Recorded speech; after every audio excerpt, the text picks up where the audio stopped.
అందరికీ వందనములు.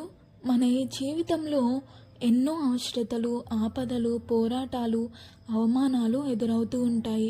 మనకి ఏ అవసరత వచ్చినా, ఆపద వచ్చినా మనకంటే శక్తిమంతుడు, సంపన్నుడు అయిన వ్యక్తిని ఆశ్రయిస్తాం.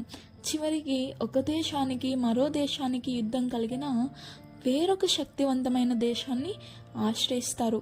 కానీ అందరికంటే శక్తివంతుడు, బలవంతుడు, సంపన్నుడు అయిన సృష్టికర్తను మాత్రం జ్ఞాపకం చేసుకోరు. అందుకు దేవుడు ఏమంటున్నాడో తెలుసా?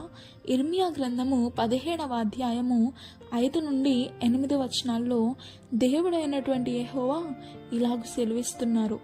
ఎవరైతే యెహోవా మీద నుండి తన హృదయమును తొలగించుకొని నరులను తనకు ఆధారము చేసుకుంటాడో, అంటే ఏ అవసరం వచ్చినా, ఆపదలో వచ్చినా యెహోవాను ఆశ్రయించకుండా నరులను ఆశ్రయిస్తాడో వాడు శాపగ్రస్తుడు.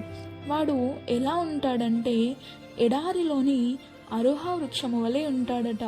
ఎడారిలో వృక్షానికి కావలసిన నీరు ఉండదు. అది దేనినైతే ఆశిస్తుందో ఆ ఫలాలు ఫలించదు. ఎండిన ఆకులతో, కొమ్మలతో అది ఎంతో దీనస్థితిలో ఉంటుంది. అలాగే యెహోవాను ఆశ్రయించని వాని గతి ఉంటుంది. మేలు వచ్చినప్పుడు అది వానికి కనబడదు. నిర్జనమైన చవిటి భూమి మీద నివసిస్తాడు.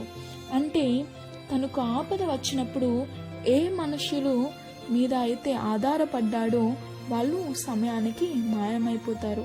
అతనికి సహాయకులుగా నిలవరు.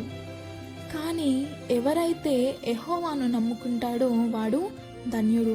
సాక్షాత్తు ఆ యెహోవా అనేవానికి ఆశ్రయముగా ఉండును. వాడు జలముల యొద్ద నాటబడిన చెట్టు వలె ఉండును. అది కాలువల ఊరలను దాని వేళ్ళు తన్నును. వెట్ట కలిగినను, అంటే వేడి కలిగిన కఠినమైన పరిస్థితుల్లో కూడా వాడు భయపడడు. దాని ఆకు పచ్చగా ఉండును. వర్షము లేని సంవత్సరమున చింతనుందదు, కాపు మానదు. అంటే ప్రతికూల సమయములలో కూడా యెహోవాను నమ్ముకొని వాడు ఖచ్చితంగా సఫలమవుతాడు.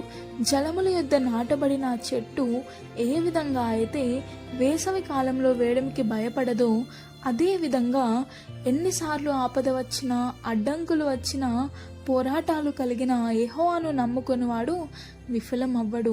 తన పనులన్నీ సఫలమవుతాయి. అనేక ఫలాలు అంటే ఆశీర్వాదాలు పొందుకుంటాడు. కనుక మన జీవితంలో ఆపదలు, అవమానాలు సహజం. కానీ అవి మనకు కలిగినప్పుడు ఎవరిని ఆశ్రయిస్తున్నాం, ఎవరి మీద ఆధారపడుతున్నాం అనేది ముఖ్యం. కష్టాలు రాకమానవు. మనం నమ్మి దేవునిని ఆశ్రయిస్తే ఆయన కాపాడక మానడు. ఆమెన్.